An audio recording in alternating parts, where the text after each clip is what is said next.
On the front, rear, and sides of the auditorium. Please no food or drink in the auditorium. Smoking on school grounds is prohibited. You're welcome to photograph the show, but please no flash photography. If you're going to make a lot of photos, please be considerate and go to the back of the auditorium. There will be a 15 intermission between acts 1 and 2, and about a 10-minute intermission between 2 and 3. There are bathrooms in the main hall. If you exit the theater, turn right, walk about 45 feet, and on the right, there's a women's and a men's room. Due to the pandemic, we cannot have refreshments. Enjoy the show.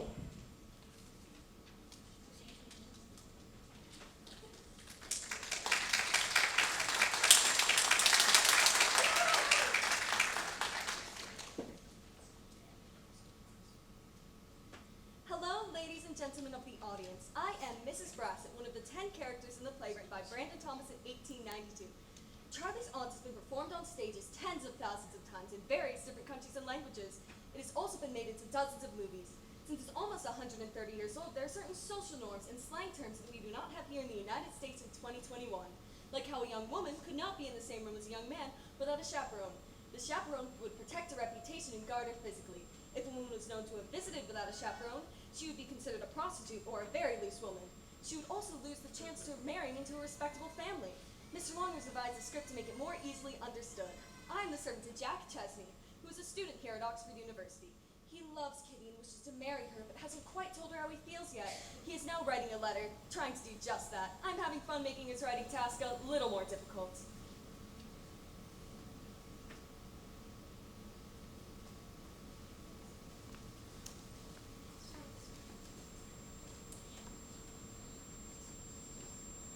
Oh, I can't.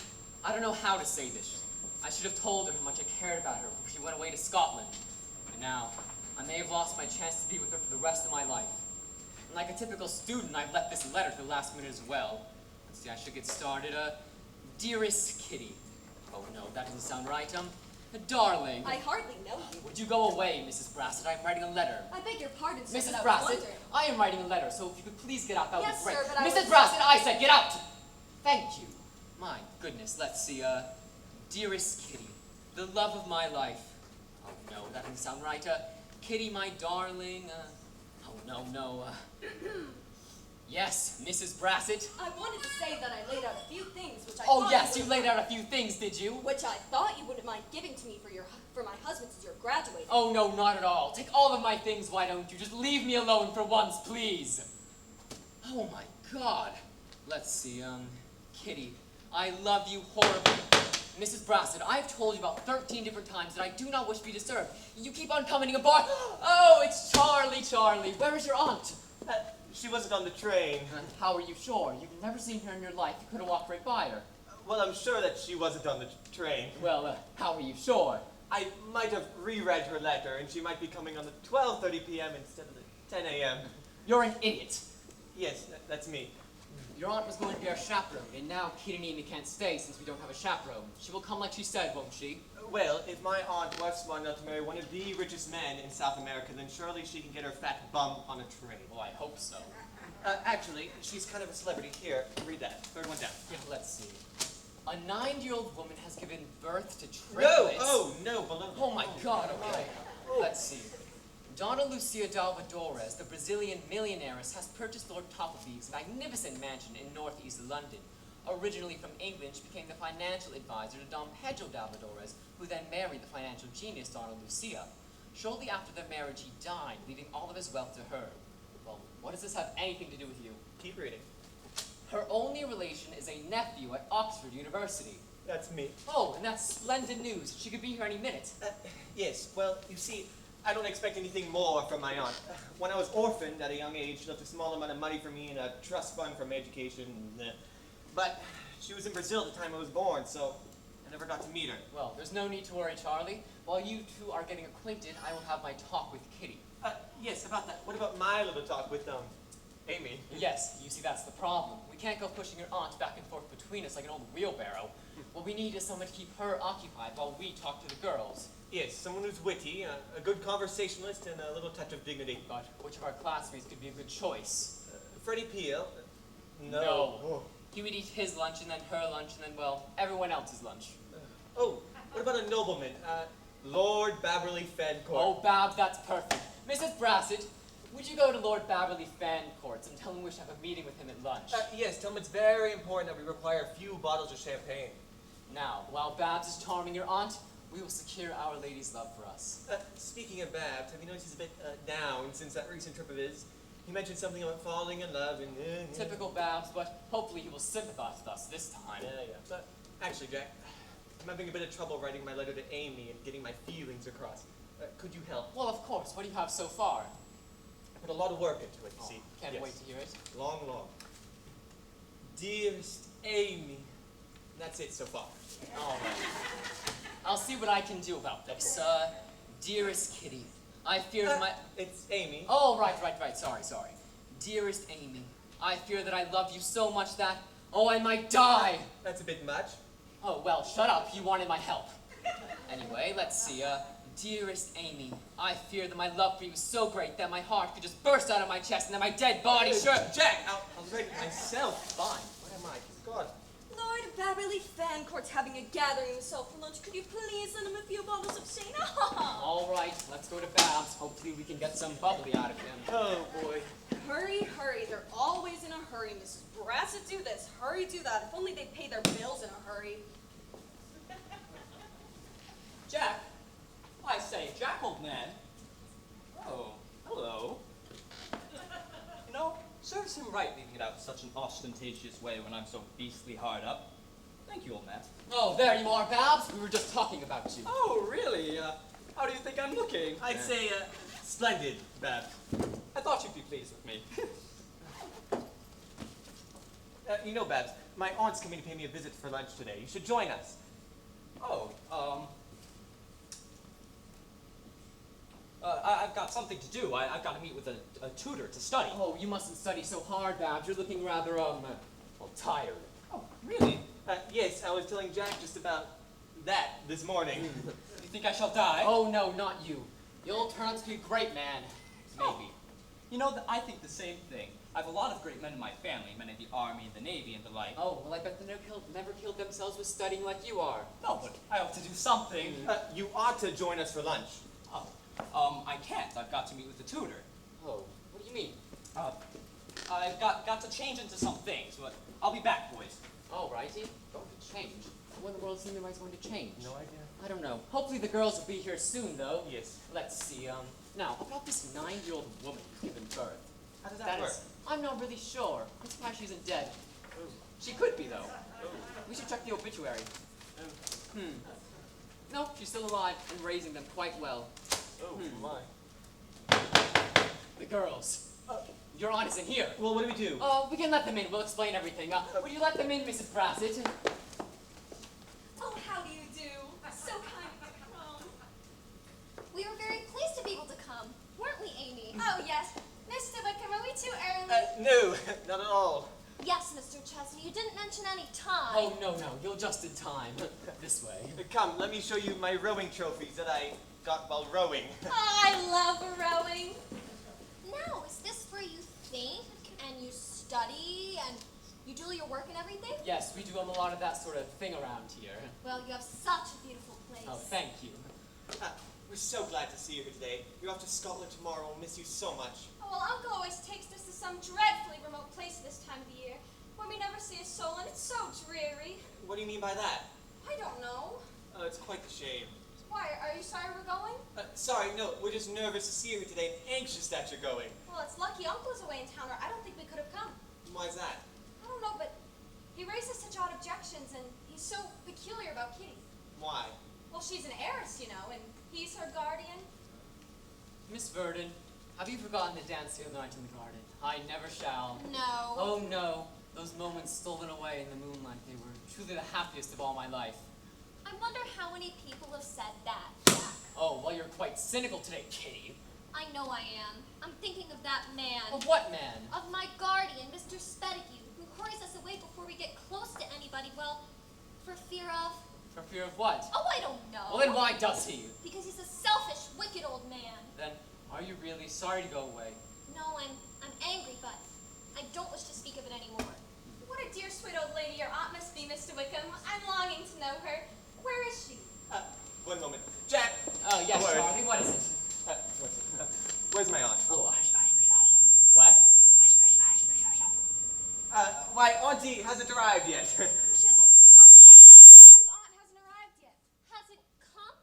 Oh, well, Amy and I will go about and we'll do some shopping and we'll be back. Oh, goodbye. Oh, goodbye, too. Oh, we miss you already. Bye. You see that, Charley?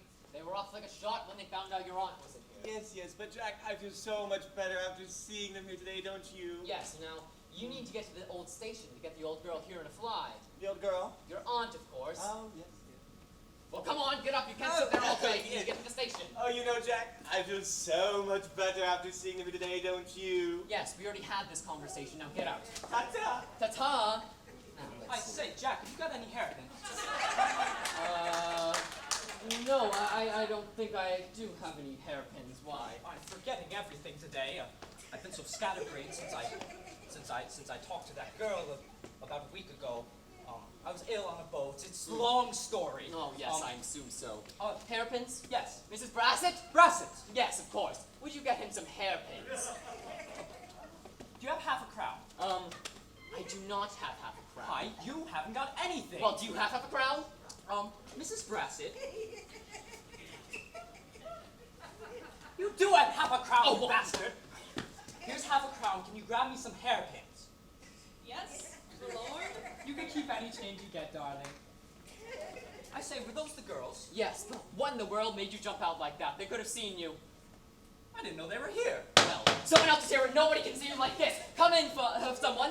Jack. Oh, hello, Father. My dear boy. I'm so glad you could make it to graduation. How old are you now, 51? 50. Oh, who would believe that? And you, Jack, seem much older than I was at your age. I suppose it's the times. Even the old college shows it. New ivy, new paint. Well, your alma mater's an old beauty still, Father. I suppose she is, but we all grow old. Oh, not you, Father.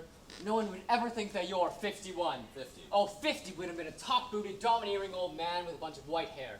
But here you are, an up-to-date sort of chap one can talk to like a friend. How have you done it? Don't know. Well, do you drink? All I want. Or do you eat well? Never really paid any attention to that. Here, my boy, there's your check. Oh, thank you, Father. You know, I haven't seen nearly enough of you lately. Yes. I noticed by paying your extensive liquor bills that you've been enjoying yourself with friends. Yes, sorry about that. Never mind that. I was the same way when I was your age. Now that we're alone, we have to talk. As you know, with the death of your grandfather, I have become the sole inheritor to the family properties and assets. I have also, what you don't know, come into the family debts. Family debt? Which is far more than I expected, with the result that all the money I've been saving for you in India goes to pay for them, and, well, in short, Jack, you and I, for the next few years, will be, comparatively speaking, poor men. Poor men? However, I'm in hopes of a small appointment for you in Bengal. Oh, Bengal, that place is horrible. Oh, what do you want now, Mrs. Brassett? His lordship's hairpin. Oh, confound his stupid hairpins. Father, could this matter be, say, solved by a wealthy marriage? Oh, no, Jack, that's the sort of thing I rather Listen. despise. Charlie Wickham's aunt, Donna Lucia Dalvadores, is a widow. A widow. And a millionaire. And a millionaire. And a charming woman, of course. No, Jack, I don't think I'd advise you to do a thing of this kind merely for the sake of money. Not me, Father. You. Me, you young rascal. No, I shall never marry again. Oh, think it over, Father. Where are your things? At the hotel, don't be rash. Well, go back and change and make yourself look as nice as possible. And put a flower in your butt. Jack! Charlie, let me introduce you. This is my father, Sir Francis Chesney. Father, this is Charlie Wickham. Glad to know you, my boy. Now, Hello. go back to the hotel and make yourself look as nice as possible. And put a flower in your buttonhole. It takes years for a man to flower in his buttonhole. No, Jack, you come and lunch with me at the Angelo's Restaurante. Oh, don't be ridiculous, Father. Be back here at 1 p.m. All right, Jack, I'll have a look at her. All right, what do you want? Read that. Let's see. Terrible accident. Won't be there for a few days. Donna Lucia Dalvadores. She's not coming. Well, go wire a telegram. No, it's too late. There's no time. Well, what are we going to do? We need a chaperone to stay. And Kid and you need a chaperone, and your aunt is coming, so now we don't have a chaperone! Here. What do you want now, you stupid Oh, Charlie, What? do you want to take a look at that? What? I would like you to meet somebody. What? Your aunt. No, she's not here. Yes, she is. Who? Babs. Oh. She's the only one you have, so you're going to have to work with her. Is she our only option? Unfortunately. Oh, no. You look splendid, Babs. Who's The that? girls. The girls? Oh, they'll take these things Oh, off. no, they won't stop if you do. Won't stop if I do. What do you mean? Have to be Charlie's aunt. Hell no! Hell yes! Sit down. Let them in, Mrs. Brassett, why don't you? Don't you dare make a fool of us. Come in, come in, come in. Oh, you've come back. We're so glad. Yes, we were longer than we intended, but we wanted to get some flowers for Charlie's aunt. Has she come? Oh, yes, has she come? I hope she has. Yes, she's arrived. Girls, let me introduce you to Donna Lucia Dalvadores. Donna Lucia, this is Miss Burden and Miss Pettigrew. Say something. How do you do, my dear? We called upon you before, Donna Lucia, but you hadn't arrived yet. Oh, and we brought you these flowers. Thank you. I hope your journey from town isn't tired you. Oh no, it was Charlie. That's splendid, I mean. What the hell am I supposed to do with these? Stick them somewhere. You look worried, Mr. Wickham. Are you ill? No, not ill. Just a bit nervous. Oh, yes, he's a little affected from meeting his aunt for the first time today. Why didn't you say something? What the hell am I supposed to say? Talk about the weather. Oh, lovely weather we're having. Oh, yes, Yes, it is. Now, you don't come to the chapel with us. We will want you with you. Yes. Shall I take them see the chapel? No, I just said we'll take. Yes. Now, I know Oxford's all very new to you, Donna Lucia, but it's a dear old place in any weather. Amy and I shall show you about. That sounds splendid. May I arrange these for you, Donna Lucia? You know we have nice weather sometimes in poor old England. For nice weather and for what does she mean by that? Well, you're a foreigner, of course. What did you say my name was? Donna Lucia Dalvadores. What am I, Irish? No, English, married Portuguese A abroad. widow From Brazil. and a millionaire. Do I have kids? No, you donkey. Oh. Well, that's good to know. Oh, yes, charming weather for England. Oh, yes, Yes, you said that before. Wait, am I taking them to the cloisters? No, we already talked about that. Oh, well, Donna Lucia, you're staying until tomorrow, are you not?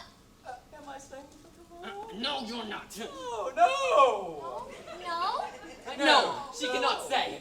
Oh, but you will. You mustn't she, Kitty? I'm afraid Auntie can't stay after today.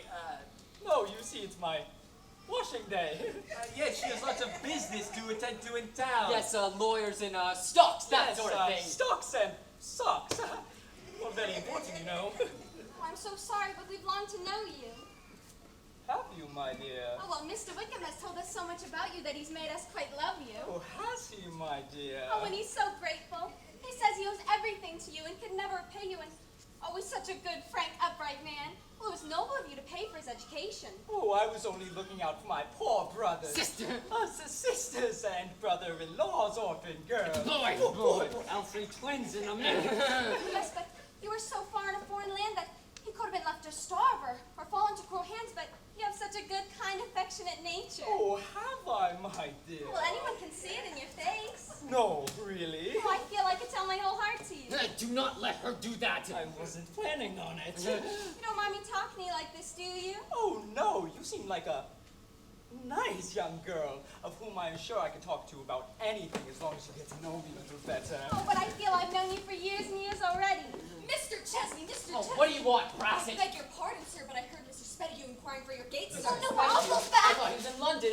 The girls, you go up there. Yes, yes. Back of you to send him away. I know I am. Get up there with Charlie and take care of this. Wait, what?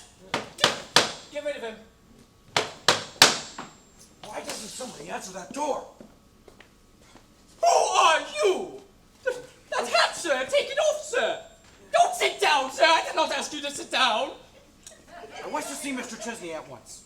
He's not present. I'm the only person present. But the porter told me he saw two young ladies come in. And I'm telling you that I'm the only young lady present. Huh, young. But the porter told me he saw my niece and my ward come in. Did he not tell you he saw them go out? No? Well, what more do you want to know? Then they've gone into the garden. They've done nothing of the sort. Then they've gone back into town. Well, why didn't you think of that before? And now, having found everything you're likely to find in your present condition, Madam! where have you been drinking at the pub? I assure you, madam, I am perfectly sober. However, you are very annoying. Don't drop that. Well, others are allowed to be annoyed as well as yourself, sir. I apologize. Good day. My hat! Did you see something hit my hat? I beg your pardon. Yeah.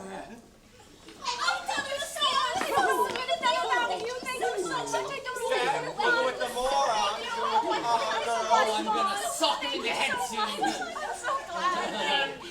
Oh, boy, he'll punch him very, very soon now. Oh, that must be my father. 1 second, I'm coming. Oh, Jack. What do you want now? Am I any relation to him? No, your Charlie's aunt from Brazil. Brazil, where's that? It's where the nuts come from. Let him in, Mrs. Brassett. Oh, father, let me introduce you. This is Miss Verdon and Miss Spedigue. Girls, this is my father, Sir Francis Chesney. Charmed. Thank you. Now, Jack, I should come. Yeah, she's arrived. Charlie, why don't you introduce your aunt? Sure. Sir Francis Chesney, Donna Lucia Dalvadores.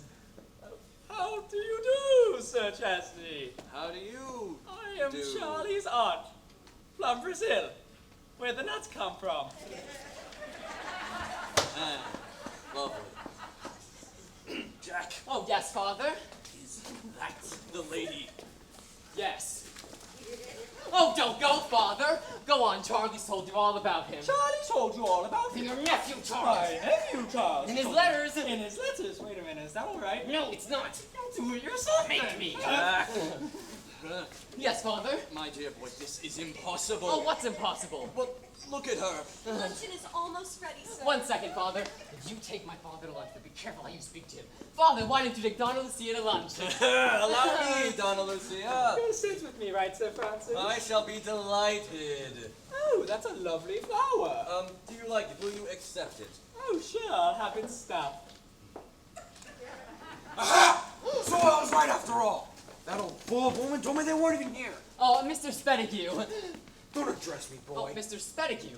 I wish to have no conversation with you. Oh, now, Mr. Spedigue. Ladies, let's go. Sir, you've offended Mr. Wickham's I friends. don't even know them. Introduce me, Mr. Wickham. Oh, Sir Francis Chesney, Mr. Spedigue. Mr. Chesney is my son, sir, and this lady is... Oh, pray, don't introduce me. I've been sufficiently insulted by the, butler? Butler, I am deeply offended and annoyed to find I'm prematurely returning from town, my niece and my ward lunching without my permission with these two young gentlemen. Yes, to meet Mr. Wickham's aunt. Indeed, There is no indeed about it, sir. I repeat, to meet Mr. Wickham's aunt. It doesn't matter in my mind. In my mind, it matters everything. Therefore, allow me to introduce you to Donna Lucia Dalvadores, Mr. What's his name, Jack? Oh, Spedigue. Mr. Spetting. I'm sorry. How do you do? How do you do? I'm Charlie's aunt from Brazil, where the nuts come from. He's apologized. Now ask him to lunch or something. Well, I thought you were very rude before, but if you apologize, I do. I'm sorry. Please, I'm so sorry. Please forgive me. forgive you. You'll come to lunch, won't you? If you wish it, and I am forgiven. Forgive it. Here, take this as a peace offering. Allow me.